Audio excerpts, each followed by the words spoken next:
Hello dear students, कैसे हैं आप। आज हम क्लास 10th का आगे सैंपल पेपर को करते हैं। कल हमने स्टार्ट किया था 1 से लेकर के 7th क्वेश्चन तक हमने करा दिया था। आज हम क्वेश्चन 8 को करेंगे। In the given figure O is the centre of a circle, AB is a chord and AT is the tangent at A. If angle AOB is 100 degree then calculate angle BAT. Angle BAT की value आपको find out करना है। ये एक circle है, O centre है circle का, ये टेंजेंट है, AT क्या है, टेंजेंट लाइन है, AT टेंजेंट हो गई। एंगल AOB 100 डिग्री का है, तो ये एंगल आप पता करो। आपको पता है इन ट्रायंगल AOB में OA किसके बराबर है, OB के radii of the same circle. Radii of the same circle, एक ही सर्कल की रेडियस बराबर होती है। Radii of the same circle, एक ही सर्कल की रेडियस इक्वल होती है। अब यहाँ पर OA OB के बराबर है, तो ये एंगल 100 डिग्री है। तीनों एंगल का सम 180 आएगा एंगल सम प्रॉपर्टी से। तो हम लिख सकते हैं एंगल AOB प्लस में एंगल OAB प्लस में angle OBA is equal to 180 degree. Bracket में क्या लिखेंगे, angle sum property ASP angle sum property of a triangle. अब एंगल AOB, अब यहाँ OA OB के बराबर है, OA OB के बराबर है, तो ये एंगल इस एंगल के बराबर होगा। जब OA OB के बराबर है, radii of the same circle, तो एंगल OAB बराबर होगा एंगल OBA के, क्योंकि अगर साइड इक्वल हो तो उनके अपोजिट एंगल्स इक्वल होते हैं। अगर साइड इक्वल है तो उनके अपोजिट एंगल्स इक्वल होते हैं। तो OA OB के बराबर हो जाएगा, इसका मतलब ये एंगल इस एंगल के बराबर होगा। तो यहाँ पर एंगल AOB दे रखा है 100 डिग्री प्लस में एंगल BAT हमें पता करना है। BA और T, ये वाला एंगल हमें फाइंड आउट करना है। ये वाला एंगल समझ में आया। कौन सा एंगल पता करना है, BAT एंगल आप पता करो, BAT। ठीक, तो यहाँ पर रेडियस वैसे आप देखो। अब यहाँ ये एंगल कितना हो जाएगा, जब ये एंगल इस एंगल के बराबर है, तो एंगल OAB प्लस में BOBA की जगह हम क्या लिखेंगे, OAB is equal to 180 degree. ये आ गया 100 डिग्री प्लस है, उधर ले जाओगे माइनस हो जाएगा। Twice angle OAB is equal to 180 degree minus में 100 डिग्री। 180 में से 100 माइनस करोगे 80 डिग्री आ जाएगा। तो twice angle OAB is equal to 80 degree हो गया। तो angle OAB is equal to 80 degree divided by 2, 2 1 जा 40 आ जाएगा। तो एंगल OAB आपको मिल गया 40 डिग्री। ये एंगल हो गया 40 डिग्री। अब आपको पता है कि स्ट्रेट लाइन पर 180 डिग्री का एंगल बनता है। एक स्ट्रेट लाइन पर 180 डिग्री का एंगल बनता है लीनियर पेयर से। तो जब ये एंगल 40 डिग्री है तो ये कितना हो जाएगा, 140 हो जाएगा। तो हम लिखेंगे एंगल OAB प्लस में angle BAT is equal to 180 degree. Bracket में क्या लिखेंगे, लीनियर पेयर। अब एंगल OAB हमने निकाल दिया है 40 डिग्री प्लस में angle BAT is equal to 180 degree. Angle BAT is equal to, यहाँ 40 डिग्री उधर माइनस कर देंगे तो 180 डिग्री माइनस 40 डिग्री हो जाएगा। 180 में से 40 माइनस करो 140 डिग्री। तो एंगल BAT कितना आ गया, 140 डिग्री। समझ में आया बेटा? Yes sir. ये क्लियर दिखाई दे रहा है? Yes sir. तो यही हमें फाइंड आउट करना था एंगल BAT। अगला हम क्वेश्चन करते हैं। In right angle triangle ABC, right angle at B, BD is perpendicular, hypotenuse on AC, prove that AC into AD is equal to AB square। ये आपने किया है क्वेश्चंस, तो यहाँ पर शो करने की जरूरत नहीं है, आप खुद करो। सिमिलर ट्रायंगल का क्वेश्चन है।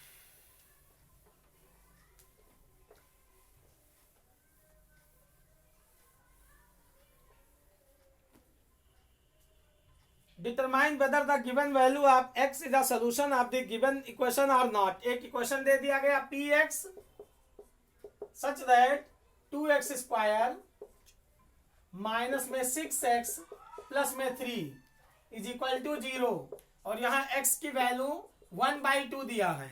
आपको चेक करना है कि ये जो x की वैल्यू दी गई है 1/2, ये इस इक्वेशन का सोल्यूशन है कि नहीं है, ये हमें चेक करना है कि x इज इक्वल टू 1/2 इसका सोल्यूशन है कि नहीं है।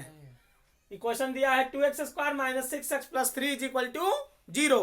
तो आप चेक करो कि x is equal to 1/2 is the solution of the given equation or not. तो हम x की वैल्यू 1/2 पुट करेंगे। सॉल्व करने पर अगर LHS RHS के बराबर आ जाए तो ये सोल्यूशन है, LHS RHS के बराबर ना आए तो सोल्यूशन नहीं है।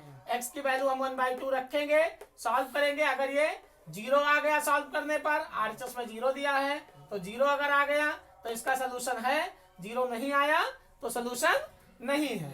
तो हम LHS left hand side solve करते हैं। तो p x की जगह हम 1/2 रखेंगे, यहाँ पर 2 इंटू 1/2 का whole square minus 6 into 1/2 plus में 3, x की जगह 1/2 रखेंगे।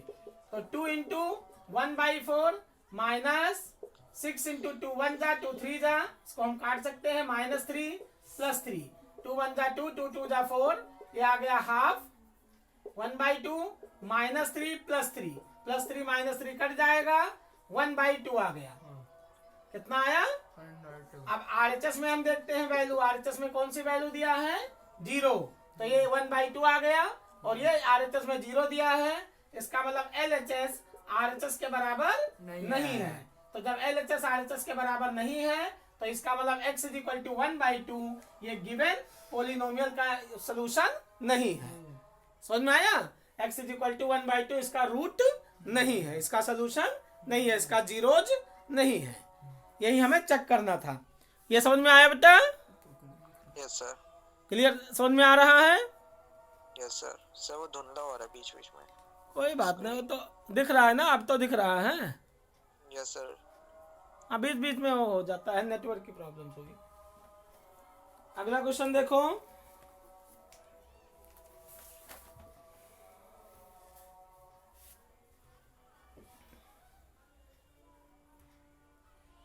If sec 2a is equal to cosec a minus 27, where 2a is an acute angle, find the measure of angle A.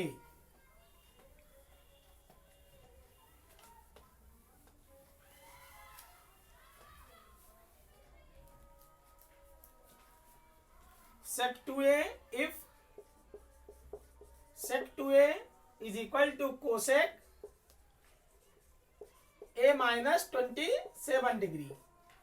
Sec 2a is equal to cosec a minus 27, where 2a is an acute angle. 2a क्या है? एक acute angles है। Find the measure of angle A. A की value आपको पता करना है। तो यहाँ sec 2a है, यहाँ cosec a minus 20 डिग्री है, तो हम इसको चेंज करेंगे।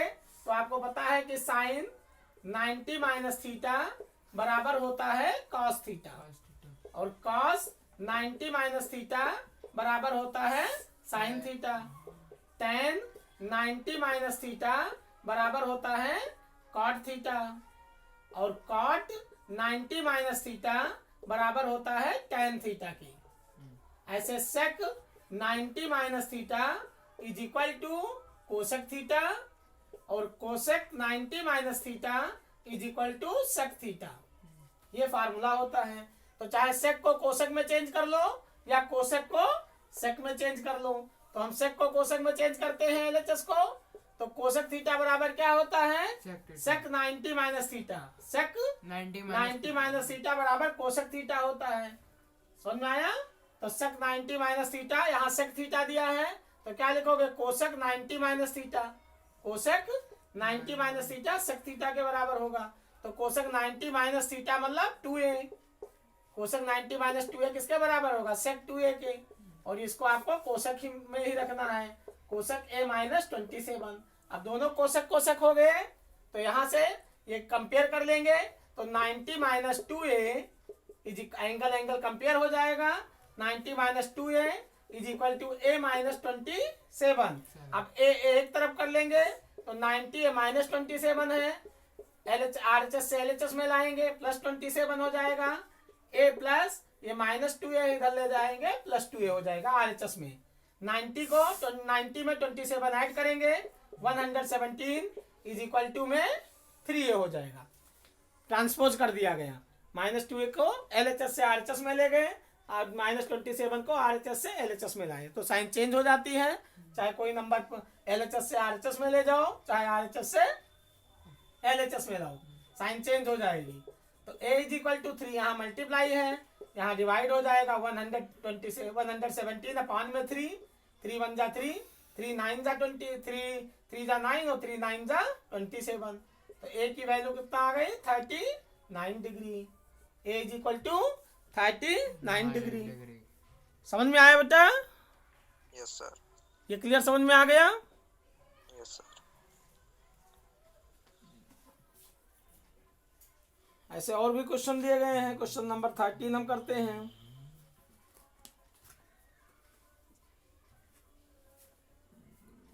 ये अब क्लियर दिख रहा है? कोई डाउट है? No sir. ठीक है, अगला क्वेश्चन देखते हैं।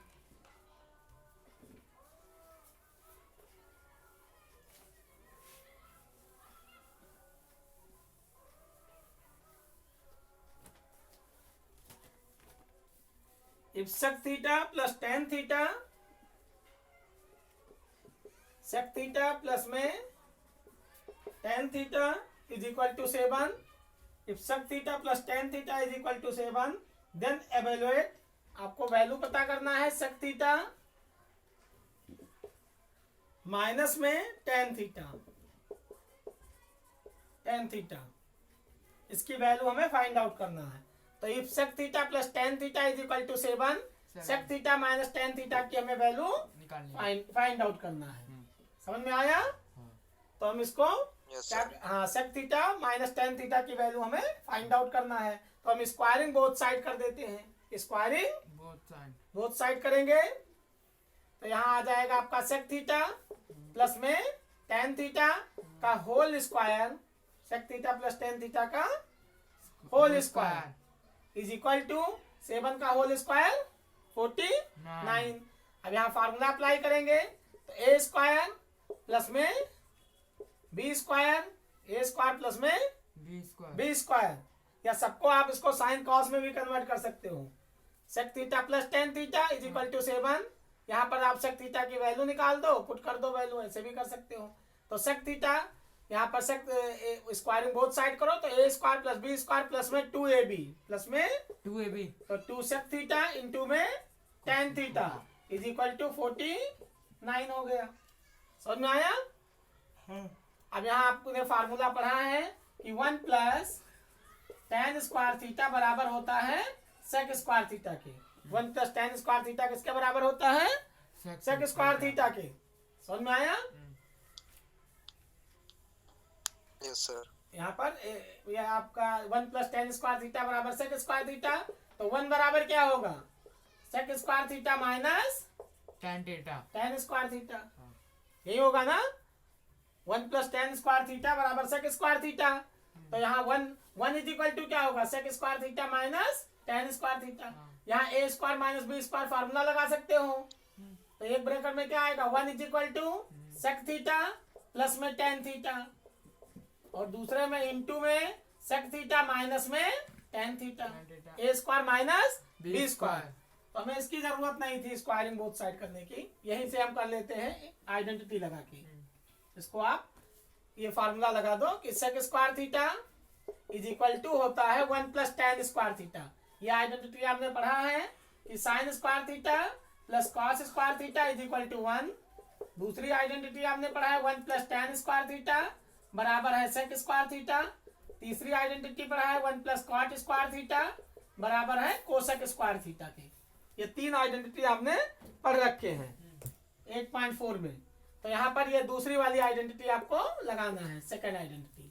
तो 1 प्लस sec स्क्वायर थीटा बराबर 1 प्लस tan स्क्वायर थीटा, तो sec स्क्वायर थीटा ये प्लस है, इधर लाओगे माइनस हो जाएगा, minus tan square theta is equal to 1। Formula apply करो a square minus b square का LHS में। तो a square minus b square identity आपने पढ़ा है, a square minus b square बराबर होता है a प्लस बी इंटू में a minus b. a square minus b square का फार्मूला क्या होता है? a square minus b square a plus b into में a माइनस बी।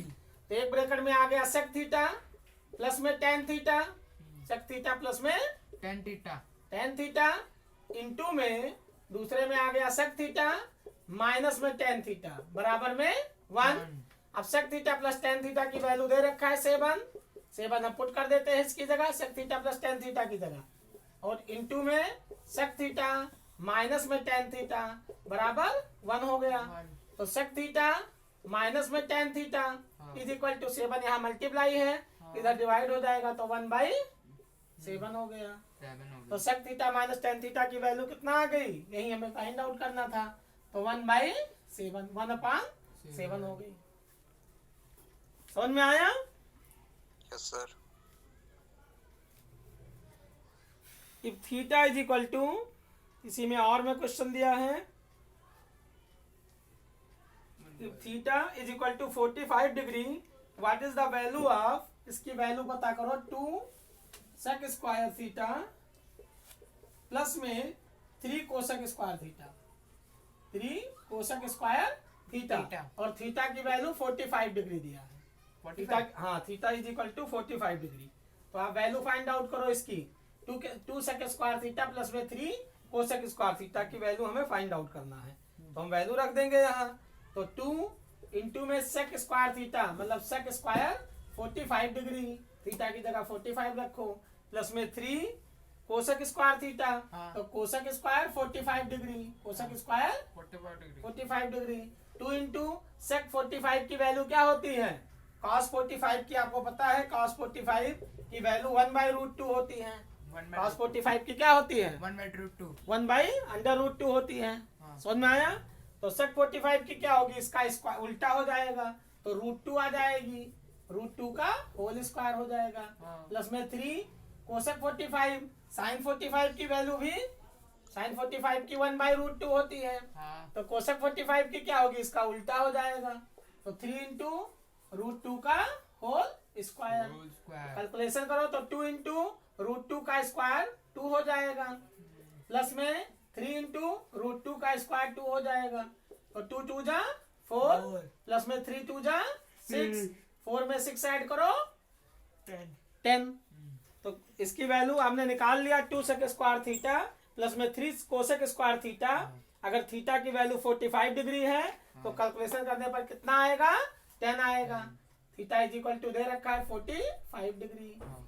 समझ में आया? इसी में और में दिया हुआ था क्वेश्चन ये समझ में आया बेटा? Yes sir. क्वेश्चन नंबर 14 हम करते हैं।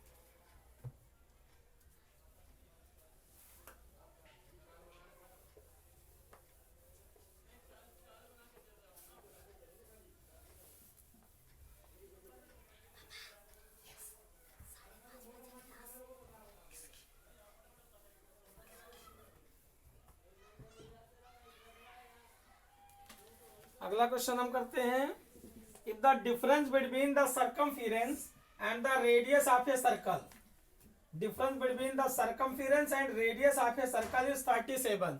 एक सर्कल है जिसका सर्कमफेरेंस मान लेते हैं c है और इसकी रेडियस r है। तो डिफरेंस बिटवीन सर्कमफेरेंस और रेडियस का डिफरेंस 37 सेंटीमीटर दे रखा है। if the difference between the circumference and the radius of a circle is 37 centimeter then using pi की वैल्यू 22/7 हमें यूज करना है। Calculate the circumference in centimetre of the circle हमें circumference पता करना है सेंटीमीटर में वैल्यू फाइंड आउट करना है। समझ में आया? तो आपको पता है सर्कमफेरेंस का फार्मूला होता है सर्कल का 2πr 2π माइनस में r बराबर में 37। समझ में आया? तो हमें पाई की वैल्यू 22/7 यूज करना है और r की वैल्यू यहाँ circumference circle and the radius of a circle if the difference between the circumference and the radius of a circle 37 centimetre दिया है then using pi 22/7 calculate the circumference हमें पता करना है। वैल्यू रखेंगे हम 2 r कॉमन ले सकते हैं r कॉमन ले लेंगे यहाँ तो यहाँ आ जाएगा 2π - 1 बराबर में 37। r is equal to 2 into r की जगह पाई की जगह हम वैल्यू रखेंगे 22/7 माइनस में 1 बराबर में 37। ये आ गया r 27 को 2 से मल्टीप्लाई करो, 44/7 minus 1 is equal to 37। Circumference minus radius बराबर 37 सेंटीमीटर दिया है। सरकमफेरेंस आपके सर्कल का फार्मूला होता है 2πr। कोई भी सर्कल है तो सर्कल का सरकमफेरेंस का फार्मूला क्या होता है 2πr। इसी को हम पेरीमीटर कहें या सरकमफेरेंस कहें, चाहे पेरीमीटर को हो चाहे सरकमफेरेंस को हो। समझ में आया बेटा? Yes sir. अब यहाँ कैलकुलेशन करोगे तो r इंटू में एलसीएम लोगे 7/1 करके, तो 44 माइनस में 7 1 जा 7 अपान में 7 1 जा 7, एलसीएम ले लिया गया 37 हो गया। अब ये आ गया r इंटू में 44 में से 7 माइनस करेंगे तो 37 आ जाएगा। 37 44 में से 7 माइनस करो, अपान में 7 इज इक्वल टू 37। तो r बराबर रेडियस कितना आ जाएगी 37 इंटू में 7 अपान 37 से 37 कट जाएगा तो r की वैल्यू 7 सेंटीमीटर हो गई। r की वैल्यू कितना आ गई 7 सेंटीमीटर। अब रेडियस आपने पता कर लिया, सरकमफेरेंस पता करो तो 2πr फार्मूला होता है। 2 इंटू पाई की जगह 22/7 इंटू r की जगह 7 आपने निकाल दिया रेडियस। 7 से 7 कट जाएगा तो 2 को 22 से मल्टीप्लाई करोगे 44 सेंटीमीटर। तो सरकमफेरेंस कितना आ गया 44 सेंटीमीटर। समझ में आया बेटा? Yes sir. अगला क्वेश्चन देखते हैं।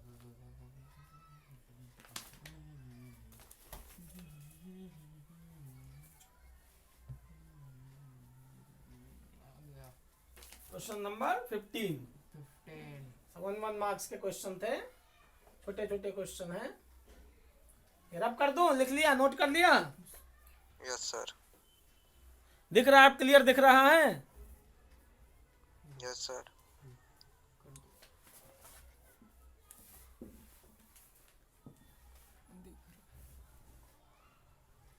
अगला देखते हैं।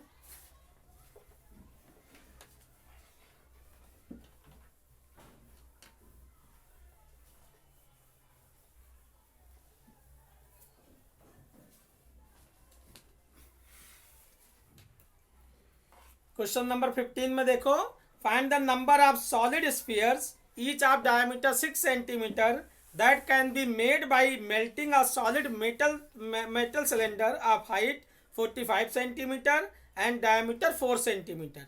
Find the number of solid sphere each of diameter 6 centimetre.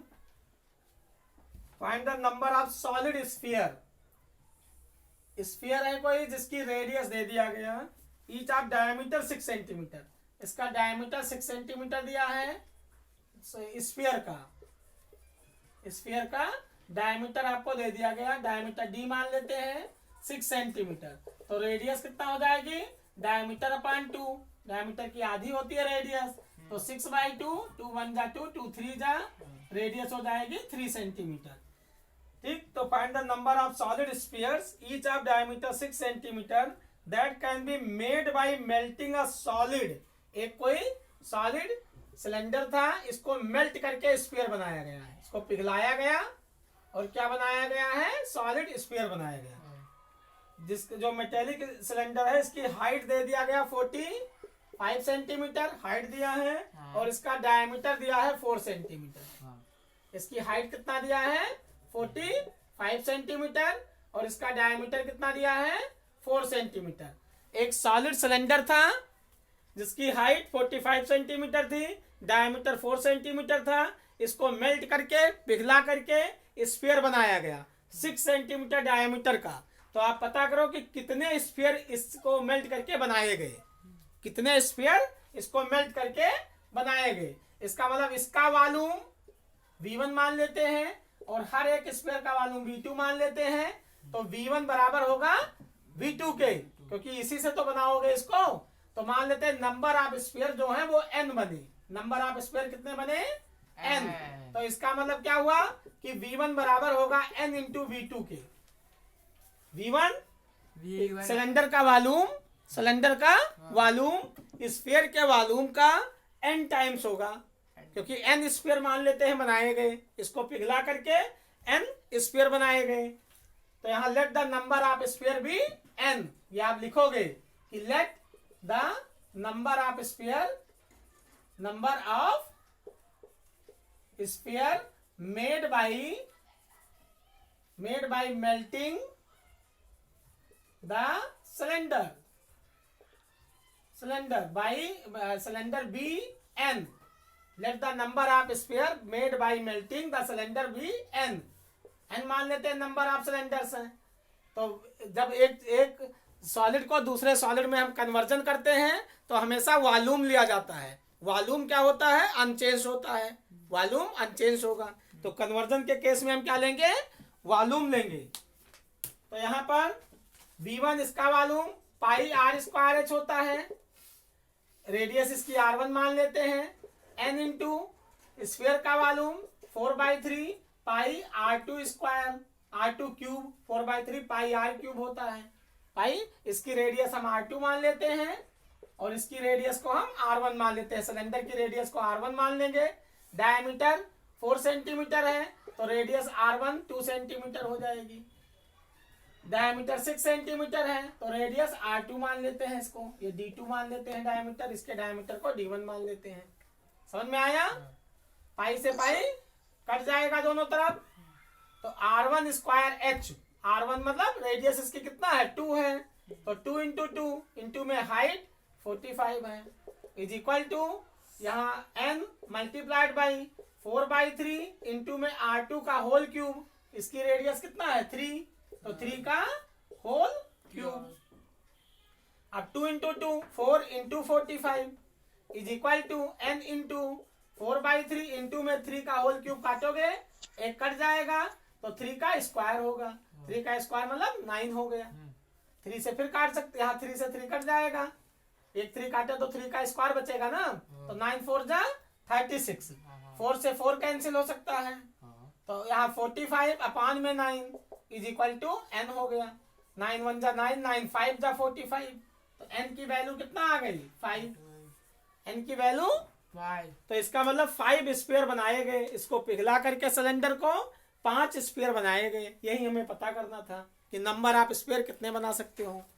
तो हमने दोनों के वॉल्यूम निकाल करके बराबर कर दिया, इसके सिलेंडर के वॉल्यूम को स्फीयर के वॉल्यूम से डिवाइड कर दिया, तो नंबर ऑफ स्फीयर पता हो गए। समझ में आया बेटा? Yes sir. ये क्लियर समझ में आया? Yes sir. सिलेंडर के वॉल्यूम को स्फीयर के वॉल्यूम से डिवाइड कर देना है तो नंबर ऑफ स्फीयर पता हो जाएगा। क्वेश्चन नंबर 6 में a number is chosen at random from the numbers -3 -2 -1 0 1 2 3 what will be the probability that square of this number is less than or equal to 1? less than or equal to 1, यानी कुछ numbers हैं, ये probability का question है। Probability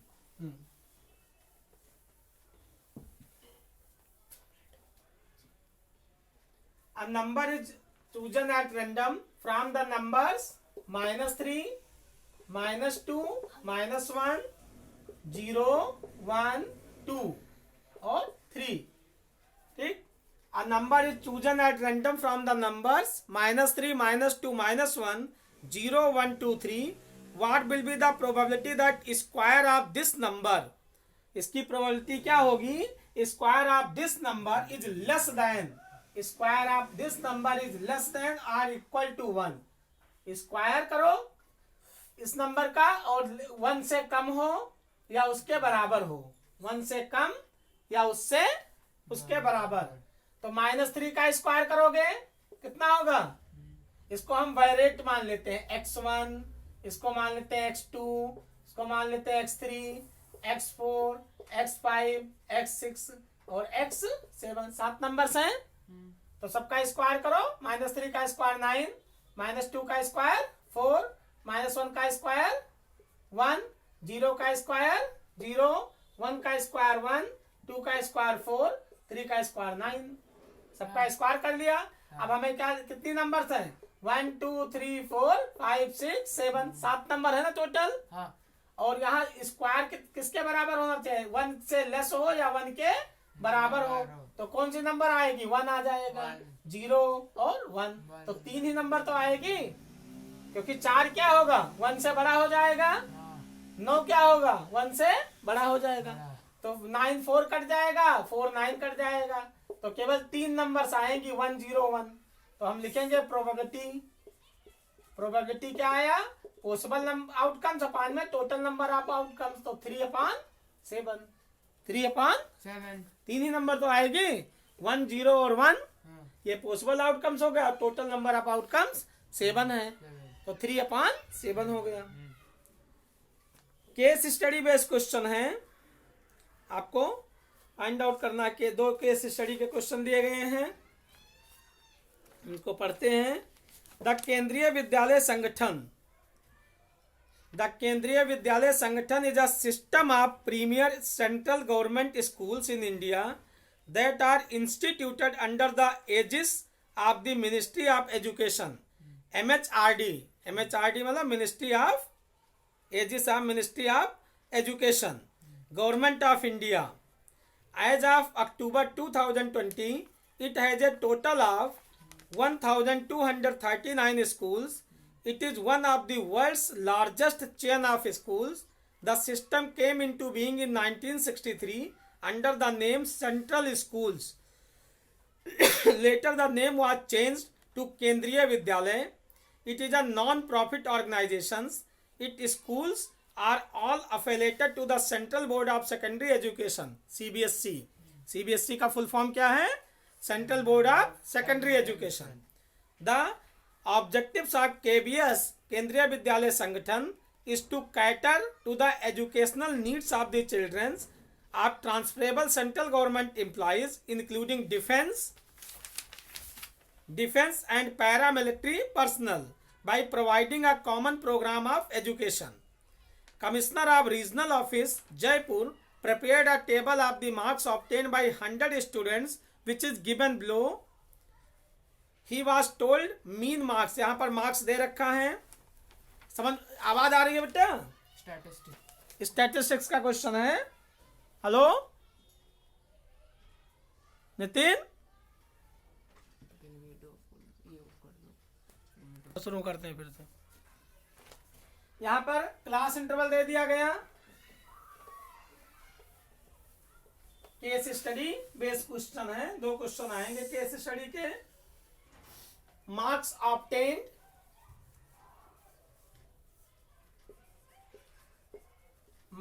obtained और number of students